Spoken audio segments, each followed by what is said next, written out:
Channel Sunny science centre easy concept. मैं आप लोग के सामने ए जो है एक्सक्रेशन टॉपिक स्टार्ट किया था, उसका ये लास्ट पार्ट है।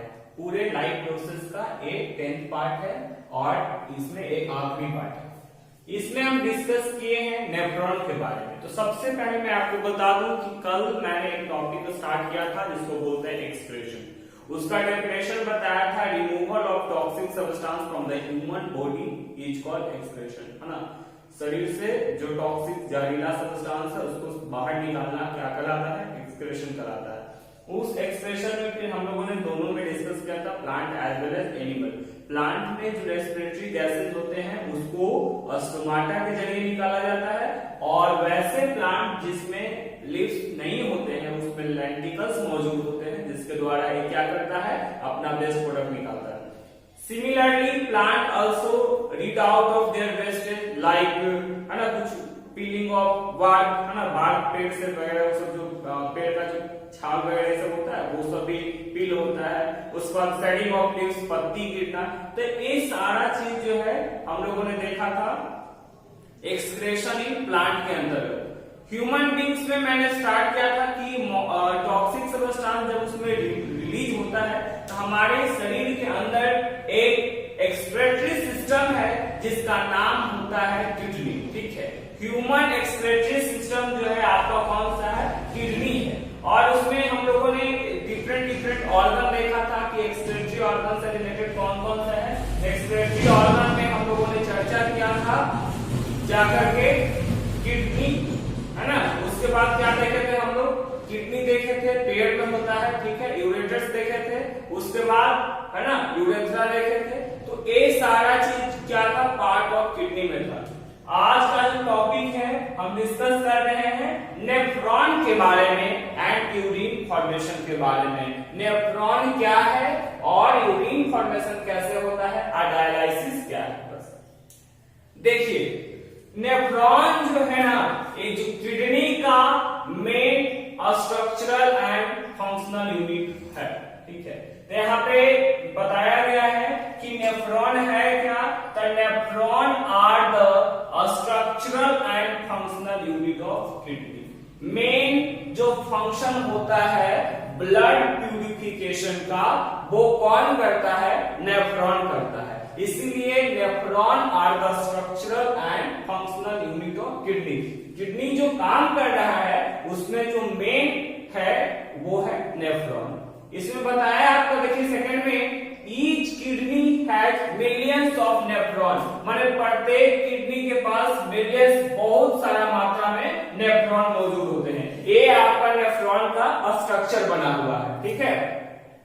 Each nephron has two parts, renal corpuscles, है ना, जिसको बोमेट कैप्सूल वगैरह भी कहते हैं, एंड अनदर रेनल ट्यूब। देखिए रेनल कैप्सूल का जो रेनल कॉर्पसल्स है उसका मेन काम है इनिशियल फिल्टरिंग कंपोनेंट, माने प्रारंभिक में क्या होता है जिसको फिल्ट्रेट करना होता है, वो इनिशियल फिल्ट्रेटिंग जो है स्टार्ट कहां होता है? रेनल कॉर्पसल्स में ही स्टार्ट होता है, यानी बोमेट कैप्सूल में। ये देखिए renal capsule is made up of cup like structure called Bowman capsule. ये जो रेनल कैप्सूल है एक कप जैसा स्ट्रक्चर का बना होता है, देख रहे हैं, कप जैसा structure is called Bowman capsule. यहाँ पे देखिए कप जैसा स्ट्रक्चर, इसको क्या कहते हैं? बोमेट कैप्सूल कहते हैं। इसके बाद क्या लिखा रहा है ना, विच इंक्लूजेस विथ बंच ऑफ कैपिलरीज। ये इसके अंतर में ढेर सारे छोटे छोटे छन्नी की तरह, है ना, एकदम से छोटा छोटा रहता है, इसको हम लोग कहते हैं ग्लोमेरुल्स, ठीक है। तो ग्लोमेरुल्स क्या हो गया? तो बंच ऑफ कैपिलरी, छोटा छोटा, है ना, एकदम से उसका गुच्छा हो गया, बना हुआ है, उसको हम लोग कहते हैं glomerulus. And they filter together the best material. ये सब क्या करते हैं? मिल करके क्या करता है? फिल्ट्रेट करता है। तो बहुत इंपॉर्टेंट क्वेश्चन होते हैं कि what is nephron, explain about its various structure. तो नेफ्रॉन है क्या?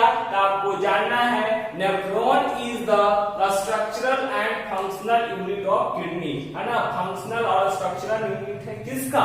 किडनी का, क्योंकि मेन स्ट्रक्चर जो है ये नेफ्रॉन से ही आया है। और दूसरी बात की जो फंक्शन है फिल्ट्रेशन का वो नेफ्रॉन ही परफॉर्म करता है। या नेफ्रॉन का मेन दो पार्ट है, रेनल कॉर्पसल्स और रेनल ट्यूबल। रेनल कॉर्पसल्स का काम क्या है, इनिशियल फिल्टरिंग कंपोनेंट माने स्टार्टिंग में फिल्ट्रेशन करना, और अनदर रेनल ट्यूबल का जो काम है फिल्ट्रेट फ्लूइड को कैरी करना, है ना, जो फिल्ट्रेटेड हो गया उसको एक स्थान से दूसरे स्थान में पहुंचाना। इसके बाद आइए, renal corpuscles is made up of cup like a structure called बोमेंस capsule.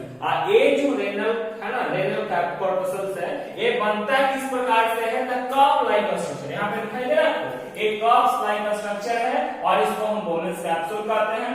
और ये क्या कर रहा है, which enclose with the bunch of capillaries, और ढेर सारा कैपिलरीज का कॉम्बिनेशन होता है जिसको ग्लोमेरुलस कहते हैं, ठीक है। उसके बाद they filter together the best material, ये सब एक साथ मिलकर क्या करता है, बेस्ट मटेरियल को फिल्टर करता है, ये आपका स्ट्रक्चर हो जाता है। इसके बाद आइए हम डिस्कस करेंगे urine formation occurs in 3 main step. यहाँ यूरिन फॉर्मेशन किस प्रकार से यूरिन का निर्माण होता है या किस प्रकार से ब्लड प्यूरिफाई हो जाता है, ठीक है, और जो बेस्ट प्रोडक्ट है वो यूरिन के फॉर्म में शरीर से बाहर आ जाता है, जो यूरिया निकलता है।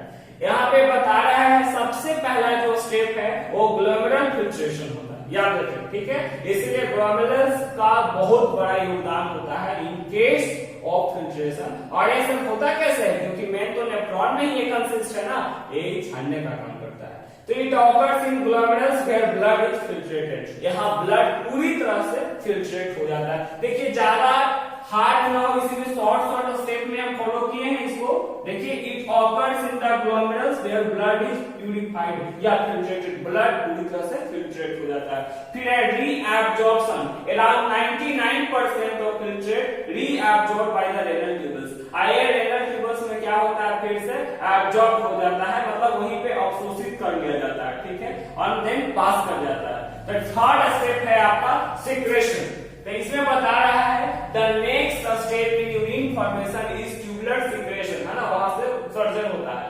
द सिक्रेटेड आयंस कंबाइन, जो भी पोटासियम नाइट्रोजन एसिड जो भी निकलता है वो कंबाइन हो जाता है फिल्ट्रेट से, जो सेपरेट हुआ, और क्या बनाता है, यूरिन बनाता है। And urine passes out of nephron tubule into collecting duct. आइए देखिए कलेक्टिंग डक्ट है ना, ये कलेक्टिंग डक्ट में क्या होता है, यहाँ पे यूरिन आ जाता है, पास हो जाता है। तो मेन 3 स्टेप है यूरिन फॉर्मेशन में। Number 1 glomerular filtration, number 2 reabsorption and number 3 is secretion, ठीक है। ग्लोमेरुलर फिल्ट्रेशन, ब्लड प्यूरिफाई हो जाता है पूरी तरह से। रीअब्जॉर्प्शन क्या है, तो 99% जो फिल्ट्रेट है वो क्या कर दिया जाता है, रेनल ट्यूबल्स के द्वारा रीअब्जॉर्ब कर दिया जाता है, ठीक है। और सिक्रेशन क्या है, तो थर्ड स्टेप है जिसमें यूरिन फॉर्मेशन होता है। और यहाँ पे बता रहा है जो सिक्रेटेड, जो फिल्ट्रेट हो गया, वो जो सिगरेट निकला, जिसे कहने का मतलब क्या है, या हो सकता है नाइट्रोजन हो सकता है, पोटासियम हो सकता है, सोडियम हो सकता है, तो इसका जो आयन है वो फिल्ट्रेट के साथ कंबाइन हो जाता है एंड दीज जो यूरिन बना वो पास हो जाता है किसमें, कलेक्टिंग डक्ट। कलेक्ट माने जमा करना, यहाँ जो इकट्ठा होता है, इकट्ठा करने वाला थैली, ठीक है। और उसके बाद तो कल तो हम देखे ही थे कि किस प्रकार से यूरेथ्रा क्या कर देता है, रिमूव आउट, है ना, जो टॉक्सिक सब्सटेंस है in the form of urine, urine के रूप में वो शरीर से बाहर निकाल देता है। आ जाइए अब हम एक टर्म देखेंगे, डायलाइसिस। लोग का किडनी फेल होता है तो डायलाइसिस करवाने के लिए होता है। ऐसे इसका 3 पार्ट है डायलाइसिस का, लेकिन क्लास 10 में हम सिर्फ और सिर्फ डायलाइसिस के बारे में जानेंगे। डायलाइसिस क्या है, the procedure used for cleaning the blood of a person, है ना। द प्रोसीड्यूर, प्रोसीड्यूर का मतलब होता है प्रक्रिया, यूज किया गया किस लिए, cleaning the blood of person, किसी भी व्यक्ति का खून को प्यूरिफाई करने के लिए। कैसे भाई, the by removing the best substance, जो कचरा है ना, बेस्ट प्रोडक्ट है, उसको शरीर से हटा करके, ब्लड से हटा करके शुद्ध करना डायलाइसिस कहलाता है, ठीक है। तो इसमें करते कैसे, the blood from the artery from the patient arm goes into the dialyser of dialysis, है ना। एक डायलाइसिस मशीन होता है, उसमें जाता है और उसमें क्या होता है, लॉन्ग ट्यूब्स, बहुत लंबे लंबे ट्यूब से बना होता है। और एक्चुअली वहां पे होता क्या है, जनरली में निकाला जाता है, ठीक है। एक आर्टरी से गया, एक वहां से डायलाइसिस मशीन से साफ करके प्यूरिफाई करके हमारे शरीर में फिर से पंप करता है। उसमें सेमी परमिएबल मेम्ब्रेन नाम की ट्यूबवेल होता है। सेमी परमिएबल मेम्ब्रेन ट्यूबवेल जो होता है वो क्या करता है आपका, तो जितना भी बेस्ट प्रोडक्ट है उसको कलेक्ट कर लेता है और जो शुद्ध हो गया है ना, जो प्यूरिफाइड हो गया ब्लड, उसको हमारे शरीर में पंप कर देता है। तो इस प्रकार से आपका डायलाइसिस काम करता है। तो blood from the artery from the patient arm goes to the dialysis of dialysis, है ना, machine made up of long tube of selectively permeable membrane, similar concentration of particles of blood passes through the dialysis solution and the best product passes through the semi permeable membrane and clean blood is formed। यहाँ पे कह रहा है best जो कचरा जो होता है ब्लड में जो मौजूद है वो कहाँ, तो सेमी परमेबल मेम्ब्रेन के पास एब्जॉर्ब हो जाता है और क्लीन ब्लड जो होता है वो हमारे शरीर में पंप कर दिया जाता है। तो this is how dialysis work, इस प्रकार से डायलाइसिस काम करता है। तो ए चैप्टर में हम लोगों ने देखा क्या क्या देखा, न्यूट्रिशन प्रोसेस देखे,